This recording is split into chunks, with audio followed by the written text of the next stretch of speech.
How did they conquer winter without technology? Do you think your life is hard? Listen to the story of humans who ate stones to live. As for you, before we begin this deep and calm journey, leave your mark on our channel by hitting the subscribe and like buttons so you can easily find our content next time. And now, take a deep breath, close your eyes, lie down, and let sleep creep in.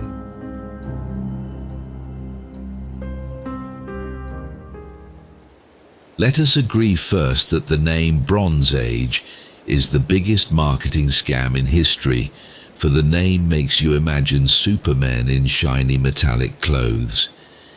But the funny and agonizing truth is that this new metal was the biggest trouble our ancestors fell into in winter. Imagine with me this absurd scene. You are a strong warrior. You made yourself an axe of bronze, bragging about it in front of the tribe. Then a snowstorm comes to discover that this great invention has turned in your hand into a block of ice, searing your skin and pulling heat from your bones, so you are forced to throw the peak of human technology aside and return to crying next to the fire and searching for an old goat skin to warm yourself with, to discover that the sheep was more evolved than you because it owns wool, and you own nothing but a piece of cold metal. In this era, the problem was not in monsters as much as it was in boredom and darkness, for winter to them did not end, and the night was swallowing the day almost entirely. Imagine a life without TV, without books, without electricity, and without even glass windows to look from. You sit in a dark circular hut, resembling a mushroom cap, trapped with the same people for long months, memorizing their boring stories by heart, and counting the days and hours, waiting for the sun to have mercy on you and shine for extra minutes, to the point that the peak of science to them was dragging giant rocks weighing tons like Stonehenge just to make a Stonewall calendar, telling them the date of the end of this damned cold. In these documents, we will laugh a little at the naivety of beginnings. We will see how our ancestors were trying to convince themselves that wrapping their feet with dried herbs is a winter shoe. Let us speak first about the architectural masterpiece that our ancestors inhabited in that era, and which archaeologists call with dignity the roundhouses.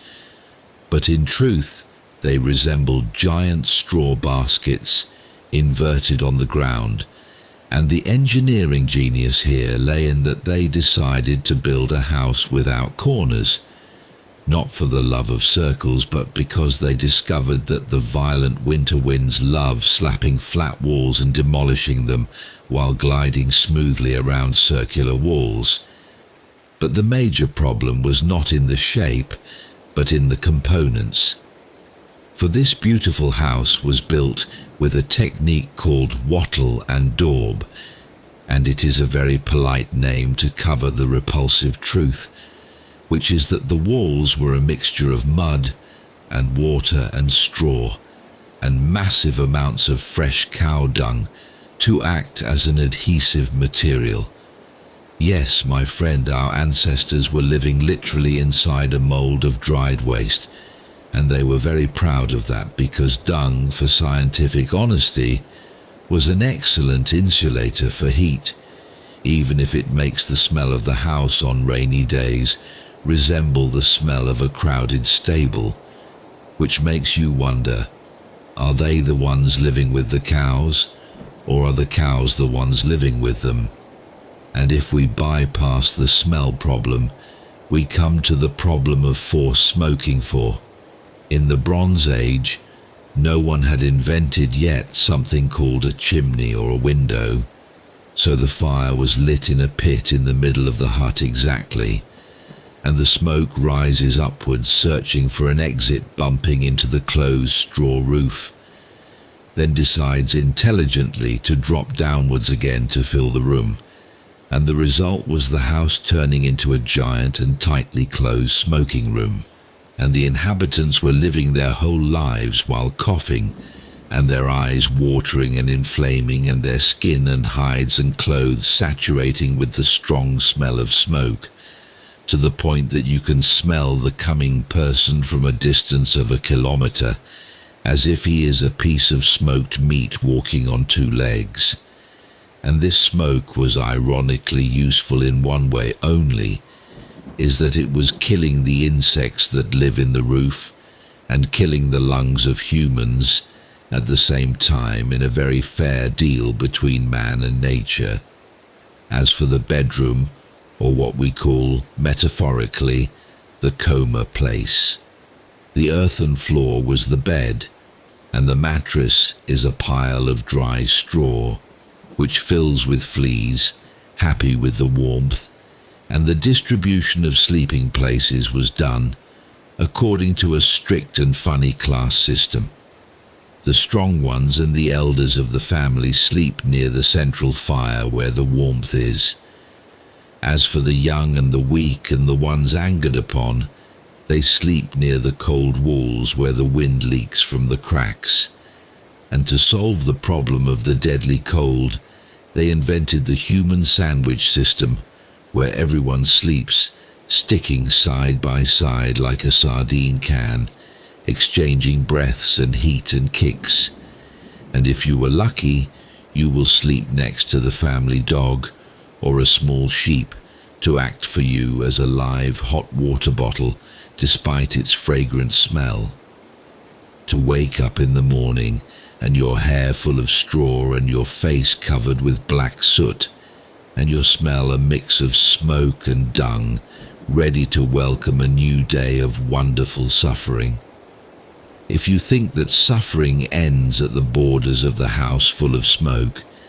then let us talk about the real disaster that starts as soon as the human thinks in that era of wearing his clothes. For in the Bronze Age there were no ready-made clothes shops,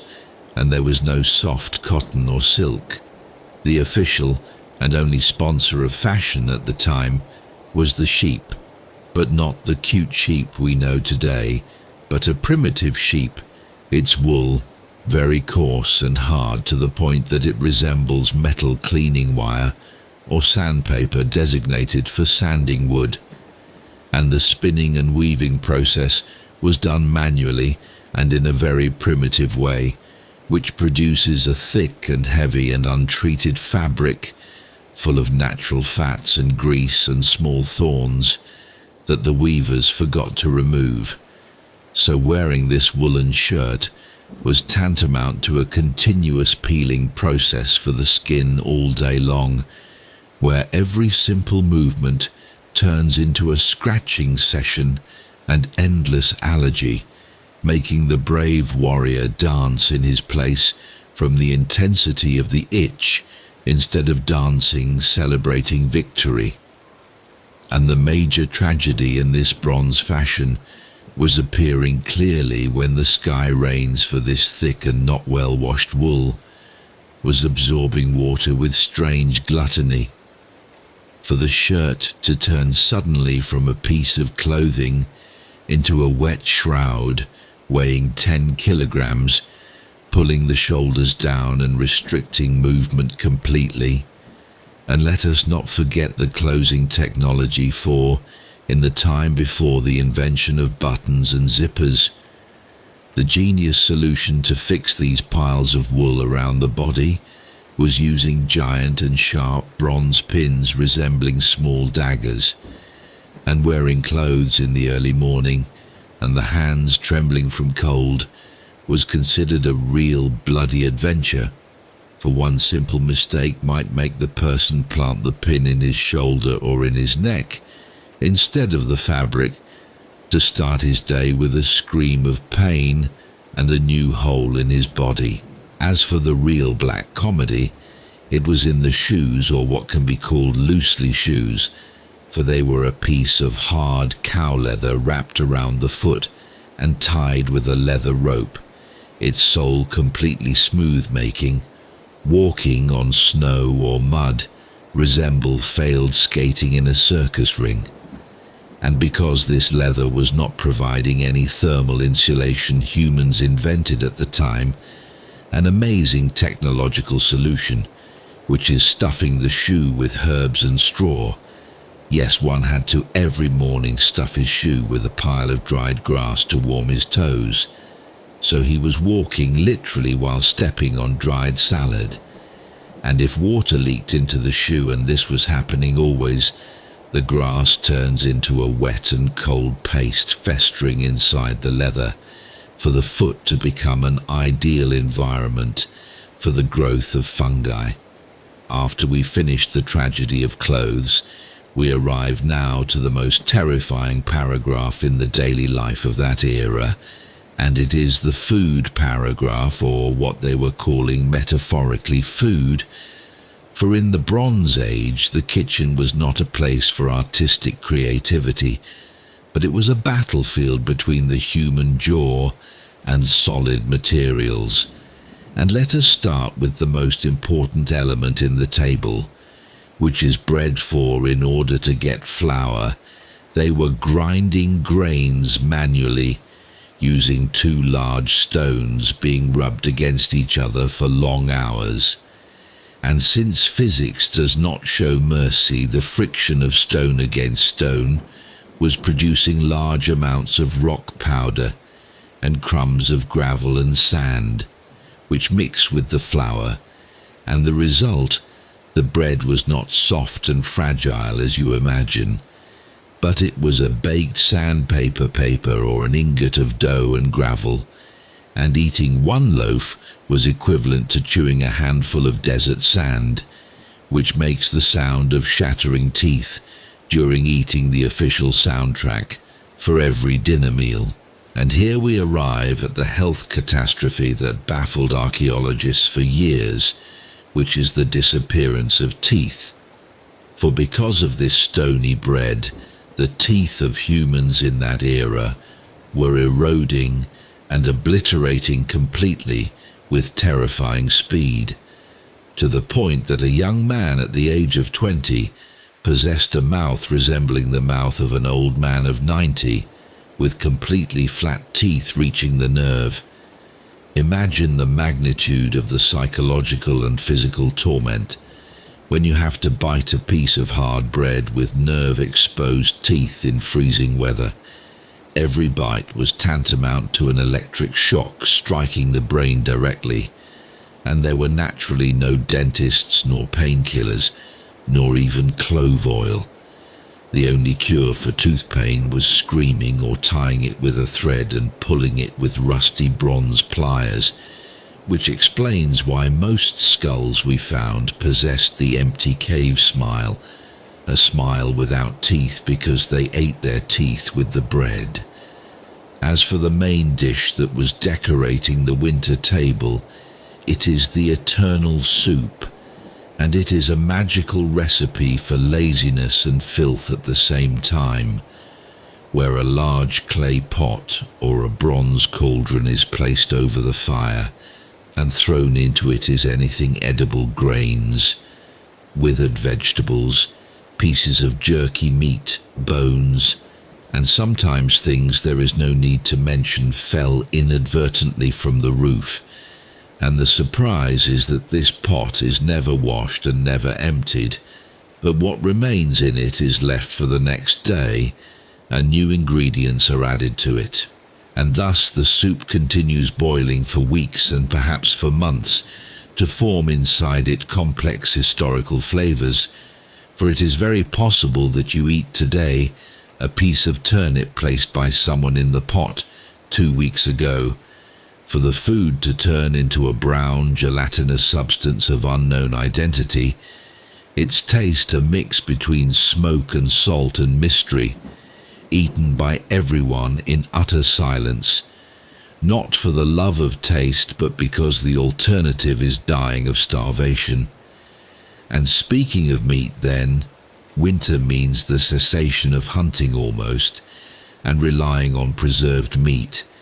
And here appears the genius of salting, where the meat is buried in salt until it turns into a hard substance resembling a wooden shoe sole. And to eat it, it had to be soaked and boiled for long hours, and yet it remains salty to a degree that makes the tongue swell and thirst kill. Imagine that you are eating a piece of hard meat with eroded teeth, then drinking over it very cold water for the circle of torture to be complete. In short, the gourmet in the Bronze Age was the person who can swallow his food without breaking what remains of his teeth, and without vomiting from the salinity of the meat, and without asking with curiosity, "What is this sticky thing floating in the plate?" If we bypassed hunger and cold and itching, we arrive at the most malicious and heavy-shadowed enemy in the life of the bronze human, and it is the night. For in winter, the sun, that lazy employee, was leaving the sky at a very early time, leaving humans drowning in pitch darkness, lasting for more than 16 continuous hours. And because Netflix had not been invented yet, and there are no books for reading nor even wax candles because wax was a rare luxury, the only available entertainment was sitting in a circle around the fire pit in the middle of the hut and staring at the glowing embers for long hours. Yes, the Bronze Age TV was a dancing flame of fire, and the only program shown on it was smoke, and everyone is forced to watch it with extreme focus, as if they are waiting for the fire to speak and tell them a new joke, breaking the barrier of deadly silence. And in this suffocating and boring atmosphere, and with the lack of oxygen because of the thick smoke filling the room, minds were starting light hallucination. So the dancing shadows on the mud walls start transforming into monsters and ghosts in the eyes of the sitters. And here begins the favorite and terrifying entertainment segment, story time. But they were not Aladdin tales or stories about princesses, but they were raw horror stories designed specifically to plant fear in the hearts of children and adults too, to prevent them from leaving the hut. The great-grandfather, who possesses a hoarse and terrifying voice, was starting to narrate stories about the wolf that walks on two legs, and about the spirits screaming in the storm to snatch whoever dares to urinate outside at night. They were bloody and griping stories, making the listeners shiver and stick to each other more, not seeking warmth this time, but seeking protection from the nightmares they created with their tongues. But the real disaster in this nightly confinement was purely social. Imagine that you are locked in one narrow room with the same people, your father and your mother and your brothers and your annoying relatives, for 4 continuous months. You cannot escape from them, and you cannot close the door of your room because you do not own a room originally. So you were forced to hear the same recycled stories for the 1,000th time, and hear the sound of their chewing of food, and the sound of their snoring, and even the sound of their thoughts. So the small and trivial details turn into reasons for potential murder crimes, for just that someone coughs in a provocative way or takes a space larger than necessary in the bed might ignite a violent family fight with screaming and curses, for this fight to be the only exciting dramatic event in the night, which everyone talks about for a full week, from the intensity of emptiness. And in the end, when everyone despairs of talking and of staring at the fire and of killing lice, they resort to the last and only solution to kill time: compulsive sleep. For humans in that era were sleeping for mythical periods, reaching 12 or 13 hours daily, not because they are tired, but because sleep was the only time machine available to jump forward and skip the hours of darkness and gloom, they were closing their eyes strongly and forcing themselves into a coma, escaping from the cold reality and from hunger, and from the face of Uncle Joe, who tells the same story about hunting the bear for the millionth time, for the straw bed to become the sanctuary, and sleep is the first national hobby for the peoples of the Bronze Age. If you think that the melting of snow means the happy ending, then you are delusional, my friend. For in the Bronze Age, the end of winter did not mean the beginning of spring as we see it in chocolate commercials, but it meant the beginning of the global mud season. For as soon as the temperature rises a little, all those beautiful white snows that were covering the defects turn into sweeping torrents of sticky mud, for the tribe to discover suddenly that their beautiful village is nothing but a large floating swamp, and the smells that were frozen all winter start appearing all at once. The smell of waste and animal dung and rotten food leftovers to waft in the air, a strong aromatic smell making breathing in the open air a punishment in itself, and making walking one single step require a mighty effort to extract your foot from the mud that swallows you up to the knee, as if the earth is trying to eat you alive instead of the cold. And worse than the mud is the reward obtained by the survivors of death by freezing. So do you think they get a vacation for recreation? Of course not, for the prize of staying alive is immediate hard labor.